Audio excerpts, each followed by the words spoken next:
নমস্কার বন্ধুরা, যতনা খুলুমখা।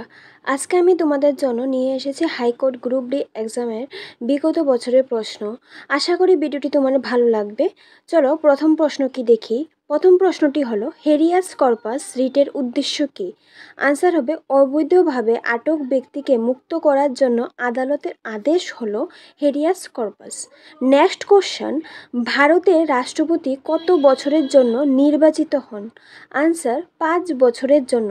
Next, Tripura high court কোন হাইকোর্ট থেকে আলাদা হয়ে প্রতিষ্ঠিত হয়েছে? আনসার গুয়াহাটি হাইকোর্ট থেকে। নেক্সট কোশ্চেন, বিচার বিভাগের স্বাধীনতা কোন সাংবিধানিক বৈশিষ্ট্যের অন্তর্গত? আনসার মৌলিক কাঠামোর অন্তর্গত। নেক্সট কোশ্চেন, আইপিসি এর সম্পূর্ণ নাম কি? আনসার হবে ইন্ডিয়ান প্যানেল কোড। এই প্রশ্নগুলো খুবই গুরুত্বপূর্ণ, যেগুলো বিগত বছরে এসেছে এবং আগামী বছরে আসবে আশা করা যায়। খুবই important question. Next question, writ শব্দটি কোন ভাষা থেকে এসেছে? আনসার ল্যাটিন ভাষা থেকে।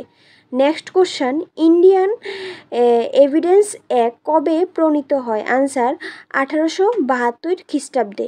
নেক্সট কোশ্চেন, ভারতের সর্বোচ্চ আদালত কোনটি? Answer supreme court. চলো নেক্সট কোশ্চেন কি দেখি।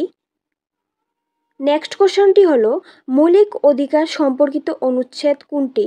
আনসার হবে অনুচ্ছেদ 12 থেকে 35 অবধি। নেক্সট কোশ্চেন, ভারতের সংবিধানে ন্যায়, স্বাধীনতা, সমতা এবং ভ্রাতৃত্ব কোথায় উল্লেখ করা হয়েছে? আনসার সংবিধানের প্রস্তাবনায়। বন্ধুরা, আশা করি তোমাদের ভিডিওটি ভালো লেগেছে। ভিডিওটি যদি ভালো লাগে থাকে অবশ্যই ভিডিওটিকে লাইক করে দেবে, সাবস্ক্রাইব করে দেবে চ্যানেলটি এবং বন্ধুদের সাথে শেয়ার করে দেবে। ধন্যবাদ।